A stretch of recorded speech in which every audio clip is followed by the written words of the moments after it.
नमस्कार, आपका स्वागत है। मैं हूं प्रवीण बागी। आज बिहार में तीसरे और अंतिम चरण का चुनाव हो रहा है। 15 जिले की कुल 78 सीटों पे वोटिंग हो रही है और ये सीटें ऐसी हैं जो खास कारणों से चर्चा में हैं। इस जहां चुनाव हो रहे हैं वो क्षेत्र एक तरफ नेपाल से मिलता है, दूसरी तरफ बांग्लादेश से भी सटा हुआ है। तो इस चलते इसकी भूमिका काफी महत्वपूर्ण है। और दूसरी बात यह है कि MIM जो ओवैसी की पार्टी है उसके लोग भी चुनाव लड़ रहे हैं और इसके पहले एक सीट जो किशनगंज की सीट थी वो ओवैसी के पास है। 2015 में एक सीट उन्होंने जीती थी वहां। तो इस चुनाव से ये भी पता चलेगा कि ओवैसी के लिए बिहार में कितनी जमीन है, कितना जन समर्थन है, उसी पर उनका राजनीतिक भविष्य तय होगा। साथ ही ये RJD नेतृत्व वाले महागठबंधन और नीतीश कुमार के नेतृत्व वाले NDA का भी भविष्य तय करेगा, क्योंकि अब तक जो 2 चरणों के चुनाव हुए हैं उसमें ये माना जा रहा है कि लगभग बराबरी पर है दोनों पार्टियों, दोनों गठबंधनों की स्थिति। तो ये निर्णायक होगा। ये जो तीसरा चरण है इसमें जिसको बढ़त मिलेगी, जिसके पास ज्यादा सीटें आएंगी, माना ये जा रहा है कि उसी की बिहार में सरकार बनेगी। तो RJD इसमें कुल 2,35,00,000 वोटर आज वोट कर रहे हैं। और जो महत्वपूर्ण लोग चुनाव लड़ रहे हैं उसमें बिहार सरकार के 11 मंत्री भी हैं, विधानसभा अध्यक्ष विजय नारायण चौधरी भी हैं, CPI के राज्य सचिव राम नरेश पांडे भी हैं और पूर्व सांसद लवली आनंद भी हैं। ये सारे लोग चुनाव मैदान में हैं। इसके अलावा अब्दुल बारी सिद्दीकी जी भी हैं जो RJD के बड़े नेता हैं, और VIP पार्टी के चीफ मुकेश सहनी भी अपनी किस्मत आजमा रहे हैं। उनके भी सीट पर आज ही वोटिंग हो रही है।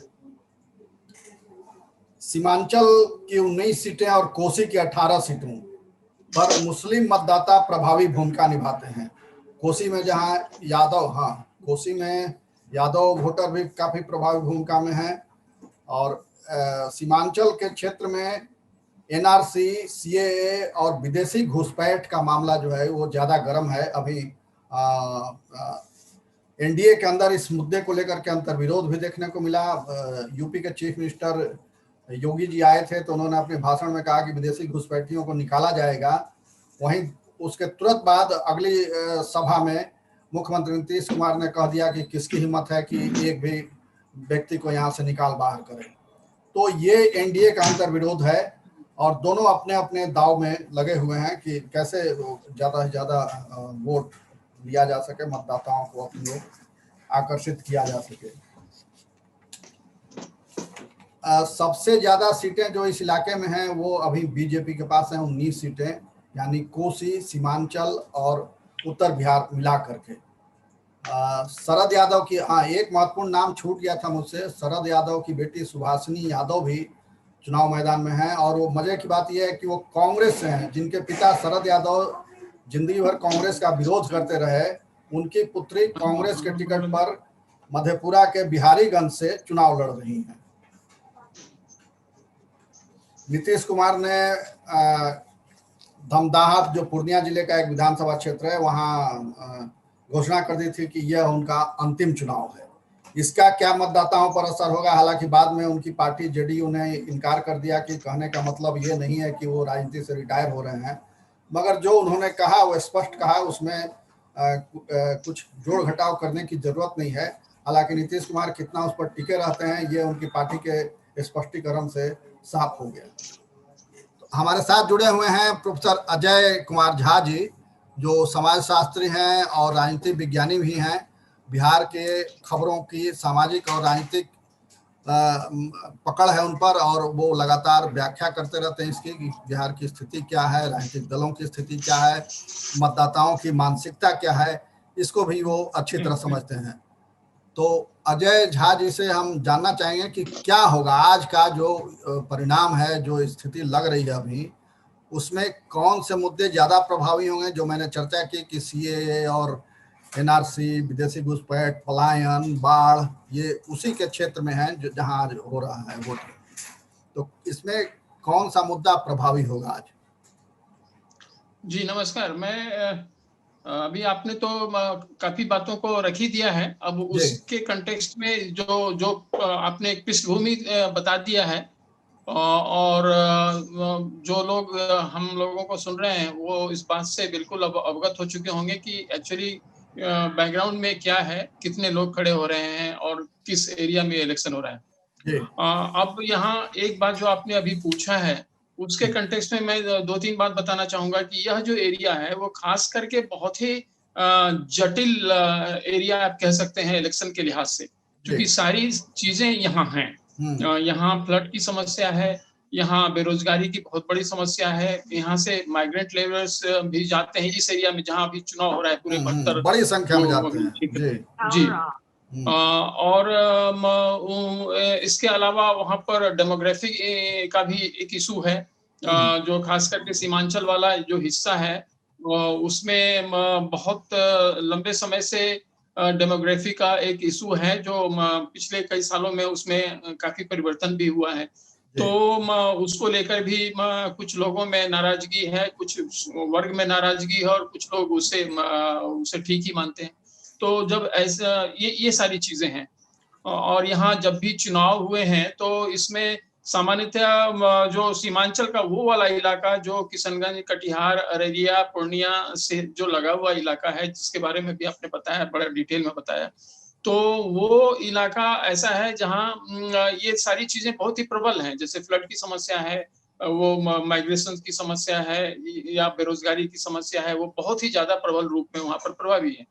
और वहां पर मुस्लिम मतदाताओं का एक बहुत बड़ा चंक अब पिछले कुछ दशक में वहां पर पहले से भी था और आ भी गया है, तो अब वो लोग भी वहां पर हैं। तो उसकी वजह से होता क्या है कि कंसोलिडेशन, पोलराइजेशन बहुत ही स्ट्रांग हो जाता है।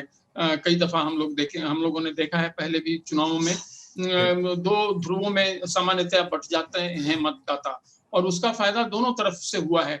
कभी कभी अगर पोलराइजेशन बिल्कुल ही बहुत स्ट्रांग हुआ तो उसका फायदा पहले तो जो भी हिंदू कैंडिडेट वहां होते थे वहां को उनको हो जाया करता था। अब चूंकि डेमोग्राफी कुछ और भी बदल गई है तो अब इसकी संभावना थोड़ा कम हो जाती रही है पिछले कुछ समय से, और इसमें मुस्लिम कैंडिडेट की जीतने की संभावना, उन मुस्लिम कैंडिडेट की जीतने की संभावना अधिक हो जाती है जो किसी खास पार्टी से और आते हैं और जिनका एक पर्टिकुलर एक आइडियोलॉजी है। जैसे अगर वो कांग्रेस से हो, राजद से हो, या फिर ओवैसी के ग्रुप से हो, तो वो वहां पर कंसोलिडेट करने की संभावना ज्यादा हो जाती है बजाय इसके कि इंडिपेंडेंट मुस्लिम कैंडिडेट की। हाँ, तो ये वहाँ जो है जितने गठबंधन चुनाव लड़ रहे हैं सभी अपने अपने तरीके से ध्रुवीकरण की कोशिश में जुटे हुए थे।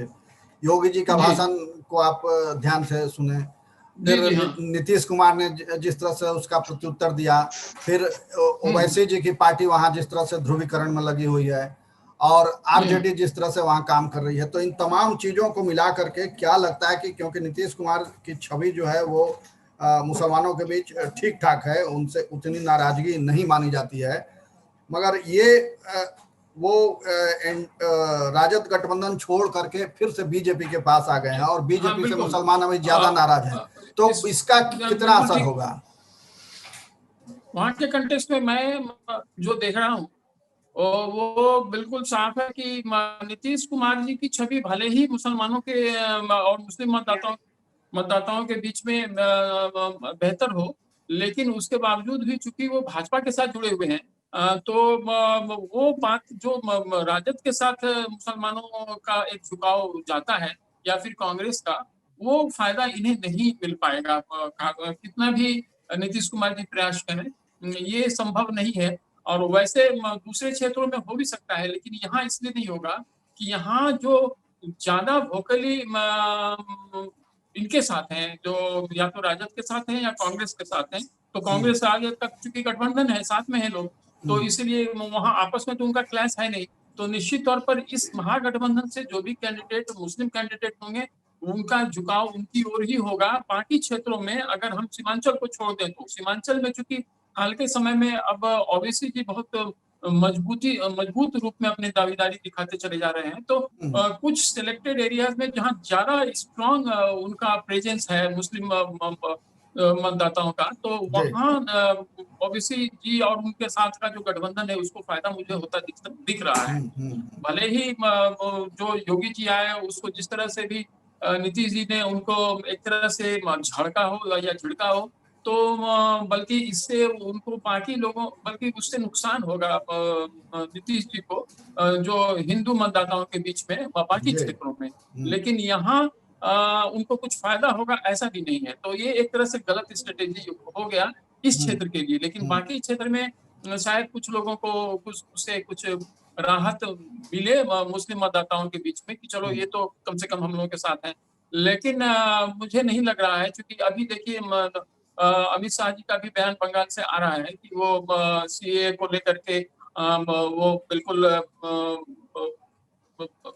वो उसे लागू करने ही वाले हैं, और सीए को लेकर के जो भ्रांतियां इस देश में फैली हुई हैं उससे लोगों को निजात नहीं मिला है। तो एक लोगों में भ्रम है कि इन लोगों को बाहर निकाला जाएगा। किसी भी देश में रहने वाले किसी भी व्यक्ति को तो निकाला नहीं जाएगा अगर वो बाहर से नहीं आए हैं, तो ये बात है। लेकिन ऐसा एक मैसेज तो है नहीं, नैरेटिव भी बदल गया है।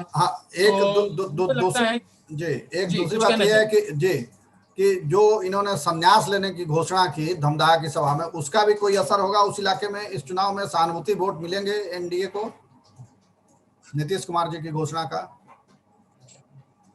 देखिए मैं ठीक से सुन नहीं पा रहा हूँ, लेकिन जो मैं समझ पा रहा हूँ कि उससे आपने जो पूछा है, नीतीश कुमार जी को तो फायदा इस क्षेत्र में नहीं होगा, लेकिन बाकी क्षेत्र में भी जो नुकसान उन्हें होना होता उसे उन्होंने थोड़ा सा बचाने की कोशिश की है। तो वो लेकिन ऐसा कुछ है नहीं, पोलराइजेशन एक तरह से लास्ट में हो ही गया है। और उसका ज्यादा फायदा मुझे लगता है कि भाजपा के कैंडिडेट्स को तो होगा, लेकिन चूंकि नीतीश जी गठबंधन में हैं उनके साथ भी, तो उसका फायदा उनको मिलेगा, थोड़ा तो मिलेगा ही, क्योंकि उनकी छवि भी एंटी मुस्लिम है नहीं, तो वो फायदा तो है ही है। लेकिन जो थोड़ा मोड़ा उन्हें नुकसान हो जाता है। लेकिन अब ऐसा है कि मेजर दावेदारी है वो तो बराबर राजद के साथ जाता है या कांग्रेस के साथ जाता है, और या फिर लेफ्ट पार्टियों के साथ जाता है। तो लेफ्ट पार्टियों का तो वजूद तो उस तरह से अभी अब नहीं है, लेकिन चलिए फिर भी उस क्षेत्र में चूंकि उन लोगों ने भी एक गठबंधन बना रखा है ओवैसी खेमा ने, जो उसमें कुशवाहा साहब भी हैं, तो मुझे तो लगता है सीमांचल में उन्हें ज्यादा बढ़त मिलने की संभावना है। लेकिन बाकी क्षेत्रों में ये बिल्कुल एनडीए वर्सेस महागठबंधन ही होने वाला है। और लेकिन उसमें एक बाकी क्षेत्रों के विषय में मैं एक बात कह सकता हूँ कि चूंकि नीतीश कुमार जी ने एक बात ये कह दी है कि उनका लास्ट इलेक्शन है, तो चूंकि पीपल इंडियंस काफी ये इमोशनल होते हैं, और खास करके बिहारी और भी ज्यादा इमोशनल होते हैं, और उसमें भी अगर महिलाएं हैं तो कुछ और भी ज्यादा इमोशनल है। तो वो उसका फायदा तुमको होगा थोड़ा। उन्होंने अपने इस स्टेटमेंट से महागठबंधन को नुकसान तो पहुंचा ही दिया है, क्योंकि मुझे लग रहा है कि इसका लोग जरूर चाहेंगे कि थोड़ा उनको जिस तरह से जो विरक्ति हो रही थी उनसे, अब उसको थोड़ा सा लगाम इन्होंने दे दिया। तो ये फायदा तो है। जो भाजपा का जो महागठबंधन का जिस तरह से रथ बढ़ता जा रहा था, उस पर थोड़ा ब्रेक इन्होंने लगाया है। अच्छा, उत्तर बिहार में वो किस तरह से, क्योंकि महिलाओं की भागीदारी सुबह से मैं देख रहा था कि बहुत ज्यादा हो रही है, लेकिन उसकी वजह इसलिए नहीं है कि वो नीतीश कुमार के लिए ही आ रही हो, ऐसा नहीं है। क्योंकि वो जो सोशल परिप्रेक्ष्य अगर उस कंटेक्स्ट में आप देखें तो महिलाएं सामान्यतः पहले घर से निकलती है, क्योंकि उन्हें घर के सारे कामकाज को करने होते हैं, तो वो सुबह में अपनी सब जिम्मेवारियों से निपट करके वो आ जाना चाहती होंगी। तो ये वो आई होंगी सुबह पहले, उनका जो उनकी कतार बहुत लंबी थी पुरुषों की अपेक्षा। तो एक वह वजह भी हो सकता है, और दूसरी वजह यह भी हो सकती है कि महिलाओं का उनके लिए थोड़ा सा रुझान फिर से वापस चलो इनको दे ही देते हैं, ये अंतिम दफा मांग रहे हैं, तो थोड़ा वो भी हो सकता है। ये इसमें थोड़ा सा कंफ्यूजन। अच्छा, उत्तर बिहार में खास करके मिथिलांचल के क्षेत्र में क्या होगा? और महिलाएं जो आ रही हैं बड़ी संख्या में, तो अब तक महिलाओं ने नीतीश कुमार का समर्थन किया है, एक मजबूत वोट बैंक है वो महिलाएं, तो क्या इस बार भी वो उनके साथ आएंगी? अभी पिछले चरण में महिलाओं ने ज्यादा वोटिंग की पुरुषों की बनिस्बत, तो ये माना जा रहा है कि वो नीतीश कुमार के साथ जाएंगे, उनका वोट जा रहा है। दो सवाल हैं। मिथिलांचल में तो स्थिति नीतीश कुमार जी ने जो कहा है उसका थोड़ा असर मुझे वहां भी दिखता हुआ दिखेगा, खास करके जो उन्होंने अंतिम बार वो चुनाव लड़ने वाली जो बात करती है, हालांकि दूसरे ही दिन इसका खंडन भी होना शुरू हो गया उनके पार्टी की ओर से, लेकिन चूंकि उन्होंने खुद ही कह दिया था तो एक इमोशनल इम्पैक्ट तो उन्होंने डाल ही दिया है। तो ये मुझे लग रहा है कि इससे कुछ जो बहुत तेजी से लोग इनसे विमुख होते जा रहे थे, क्योंकि वो फिर से एक बार इसलिए उनकी ओर मुखातिब होना चाहेंगे, खास करके महिलाएं, कि वो उनका मानना ये है कि आखिर उन्होंने काम तो किया है, ऐसा नहीं है, लेकिन वो काम मिस गवर्नेंस में रिफ्लेक्ट होने लगा है हाल के समय में। और अगर जो भी आपने किया उसे अगर सही तरीके से नहीं हुआ है, या उसमें धांधलियां बहुत हैं, या लोगों को उसमें परेशानी हो रही है, या कुछ ऐसा लग रहा है कि जितना कहा गया है उससे काफी कुछ बढ़ चढ़ कर बताया जा रहा है अपने द्वारा किए गए कार्यों को, तो उससे और रिएक्शन होता है। वो एक तरह से इंडिया शाइनिंग वाला जो सीन कभी कभी है ना, जो बन जाता है। वाजपेयी जी को हारना इसलिए पड़ा था, इसलिए नहीं कि उन्होंने काम नहीं किए थे, बल्कि वो इंडिया शाइनिंग वाला जो उन्होंने एक दे दिया था, और वो लोगों को दिख नहीं रहा था कि इंडिया शाइनिंग तो नहीं है। तो वही चीज यहाँ नीतीश कुमार जी के कंटेक्स्ट में हो रहा है कि वो उन्होंने काम तो किए हैं, लेकिन वो इतना बढ़ा चढ़ा करके उसे कहा जा रहा है कि लोगों को उसका रिएक्शन हो रहा है। चूंकि सड़कें बनी जरूर है, लेकिन अगर आप देखिए तो सड़कों का हाल फिर भी बहुत पुख्ता है। अगर आप पटना से अगर कहीं भी जाना चाहें, किसी भी जिला हेडक्वार्टर में जाना चाहें, तो जो सड़कों का हाल है ये भगवान भरोसे है, ये बात भी तय है। तो ये चीजें हैं, तो इसीलिए या फिर सरकार में छोटा मोटा काम भी, अगर बर्थ सर्टिफिकेट लेना हो, डेथ सर्टिफिकेट लेना हो, या कोई भी काम कराना हो, या ये जो इनका 7 निश्चय वाला कार्यक्रम भी है, उसका भी उसकी स्थिति को देखनी हो, तो इतने बदहाल और जर्जर स्थिति में है कि उससे और उस पर भी आप उसके लिए अगर अपनी पीठ ठोक रहे हैं तो लोगों को उसका रिएक्शन होता है। या फिर अगर आप शराबबंदी वाली ही बात करें तो शराबबंदी शुरुआत में तो ठीक था, लेकिन वो जिस तरह से वो अब सरकारी एजेंसियों द्वारा ही एक तरह से मुहैया करवा दिए जाते हैं, या फिर दूसरे लोगों द्वारा अगर मुहैया करवाए जाते हैं तो उसमें सरकारी एजेंसियों का कोई दखलंदाजी नहीं होता है उसे रोकने में। तो इसका भी लोगों पर बहुत बुरा प्रभाव पड़ा है। उल्टे जो 100 रुपए में जो बोतल बिकते थे। जी हाँ, ये पूछा कि संभावना क्या आपको नजर आती है, किसकी सरकार बनने की संभावना नजर आ रही है? देखिए, पिछले 2 फेज में तो महागठबंधन ने काफी अपनी बढ़त बढ़ाई होगी, ये मेरा मानना है। इस बार के फेज में नीतीश कुमार जी के इस दबाव से और इस चाल से थोड़ा उन्हें फायदा हुआ है, लेकिन उधर मोदी जी हैं, और मोदी जी की बातों का लोगों में बहुत उसका इम्पैक्ट पड़ता है, और वो जो ग्रामीण तबके के लोग हैं वहां भी उनका इम्पैक्ट बहुत ज्यादा है। तो मुझे लगता है कि इस दफा जिस तेजी से बढ़त मिल रहा था ये महागठबंधन को, उस पर लगाम लगेगा इस फेज में। और थोड़ा इस बार का फेज तो अब कुछ मुझे लग रहा है कि थोड़ा एक तरह से हंग असेंबली, जो हंग मतलब पार्टी की तरफ के नजरिए से नहीं, जो अलायंसेस के नजरिए से, गठबंधनों के नजरिए से अगर आप देखें तो ये थोड़ा हंग की ओर जाता दिख रहा है। अब इसमें अब चिराग पासवान जी कितना लाभ पाते हैं उस पर निर्भर करता है एनडीए के लिए। और इस फेज में मुस्लिम मतदाता सीमांचल में क्या करते हैं, इस पर महागठबंधन का भी भाग्य और भविष्य मुझे आकर के टिकता हुआ दिख रहा है इस वक्त। ठीक है झा साहब, आपका बहुत बहुत धन्यवाद, आप हमसे जुड़े। तो हमारी चर्चा यहीं समाप्त होती है, हम फिर आपसे मिलेंगे, तब तक के लिए हमें इजाजत दीजिए, नमस्कार। जी धन्यवाद जी। चलेगी परिवर्तन की बयार या बनी रहेगी एनडीए सरकार? युवा तेजस्वी का होगा नाम या अनुभवी नीतीश आएंगे काम? बिहार का महासंग्राम सिर्फ एचएस न्यूज पर। देश और दुनिया से जुड़ी सभी प्रमुख खबरों के लिए हमारे चैनल को सब्सक्राइब करें और लेटेस्ट वीडियो पाने के लिए बेल आइकन को जरूर दबाएं। साथ ही हमारे वीडियो को लाइक और शेयर करना ना भूलें।